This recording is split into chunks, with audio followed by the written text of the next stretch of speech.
ಯಾರನ್ನ ಇಂಪ್ರೆಸ್ ಮಾಡಕ್ ಬಂದಿಲ್ಲ, ನಾನು ಹಿಂಗೆ ಇರೋದು, ಹಿಂಗೆ ಹೋಗೋದು. ಆಗಲ್ಲ ಅಂದ್ರೆ ಹೋಗ್ತಾ ಇರೋ. ಬಿಗ್ ಬಾಸ್ ಕನ್ನಡ ಸೀಸನ್ 13ರ ಅಗ್ನಿ ಪರೀಕ್ಷೆಯ ಮತ್ತೊಂದು ಪ್ರೋಮೋ ಬಂದಿದೆ. ಲಕ್ಷಾಂತರ ಜನರು ಬಿಗ್ ಬಾಸ್ ಕಾಮನ್ ಕೋಟಾದಲ್ಲಿ ಅರ್ಜಿ ಸಲ್ಲಿಸಿ ಕೊನೆಗೆ 60 ಜನರನ್ನ ಅಗ್ನಿ ಪರೀಕ್ಷೆಗೆ ಕರೆದಿದ್ದಾರೆ. ಲಕ್ಷಾಂತರ ಜನ ಅಪ್ಲಿಕೇಶನ್ ಹಾಕಿದ್ದಾರೆ. 60 ಜನರನ್ನ ಈ ಅಗ್ನಿ ಪರೀಕ್ಷೆಗೆ ಕರ್ಕೊಂಡ್ ಬಂದಿದ್ದಾರೆ. ಚಂದನ್ ಶೆಟ್ಟಿ ಅವರು ಬಂದಿರುವ 60 ಜನರ ಪೈಕಿ ಒಬ್ಬರಿಗೆ ಸಗಣಿಯಿಂದಾನೇ ಫೇಸ್ ಪ್ಯಾಕ್ ಮಾಡಿಕೊಂಡು ಅದನ್ನು ಮುಖಕ್ಕೆ ಮತ್ತು ತುಟಿಗೆ ಹಚ್ಕೋಬೇಕು ಅಂತ ಹೇಳ್ತಾರೆ.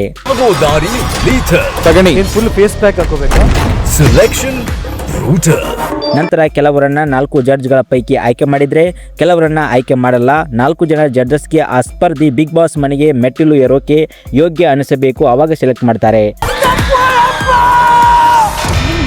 ಇಲ್ಲ ಅಂತ ಆಯ್ತಲ್ಲ, ನಿಮ್ಮಂತವರೆಲ್ಲ ಬಿಗ್ ಬಾಸ್ ಮನೆ ಒಳಗಡೆ ಹೆಂಗ್ ಹೋಗ್ತೀರಾ? ಸಂಗೀತ ಶೃಂಗೇರಿ ಅವರು ಒಬ್ಬ ಸ್ಪರ್ಧಿಗೆ ದೊಡ್ಡ ಚಾಲೆಂಜ್ ನೀಡಿದ್ದಾರೆ. ನಾನೊಬ್ಬ ಗಿನ್ನಿಸ್ ವರ್ಲ್ಡ್ ರೆಕಾರ್ಡರ್ ಅಂತ ಒಂದು ಸ್ಪರ್ಧೆ ಹೇಳ್ತಾರೆ, ಅದನ್ನ ಹರಿದು ಹಾಕಿ ಅಂತ ಸಂಗೀತ ಶೃಂಗೇರಿ ಅವರು ಹೇಳ್ತಾರೆ. ನಾನೊಬ್ಬ Guinness world record holder. Big ಬಾಸ್ಗೋಸ್ಕರ ನೀವು ಇದನ್ನ ಡಿಸ್ಟ್ರಾಯ್ ಮಾಡಕ್ ಹಿಡಿದೀರಾ. ನಂತರ ಬಿಗ್ ಬಾಸ್ ಮನೆ ಆನೆ ವಿನಯ್ ಗೌಡ ಅವರು ಒಬ್ಬ ಸ್ಪರ್ಧಿಗೆ ಸ್ಟೇಜ್ ಮೇಲೆ ಒಂದು ಟ್ರಿಮ್ಮರ್ ಕೊಟ್ಟು ತಲೆ ಮತ್ತು ಗಡ್ಡ ಬೋಳಿಸಬೇಕು ಅಂತ ಹೇಳ್ತಾರೆ. ಅದಕ್ಕೆ ಆ ಸ್ಪರ್ಧಿ, ನೀವೇ ನಿಮ್ ತಲೆನ ಬೋಡಿಸ್ಕೊಳ್ಳಿ. ನಂತರ ಬರ್ತಾರೆ ಅಮುಕು ಡುಮುಕು ಎಂದು ಫೇಮಸ್ ಆದ ಮಂಜಾ.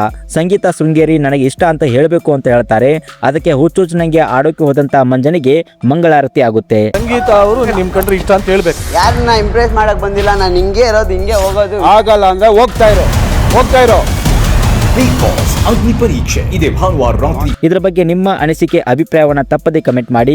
ಇನ್ನಷ್ಟು ಬಿಗ್ ಬಾಸ್ ಅಪ್ಡೇಟ್ಗಳನ್ನು ನೀವು ಪಡಿಬೇಕು ಅಂದರೆ ಈಗಲೇ ನಮ್ಮ ಚಾನಲನ್ನು ಸಬ್ಸ್ಕ್ರೈಬ್ ಮಾಡಿ ಮತ್ತು ಪಕ್ಕದಲ್ಲಿ ಕಾಣುವಂಥ ಬೆಲ್ ಐಕನ್ನ ತಪ್ಪದೆ ಕ್ಲಿಕ್ ಮಾಡಿ.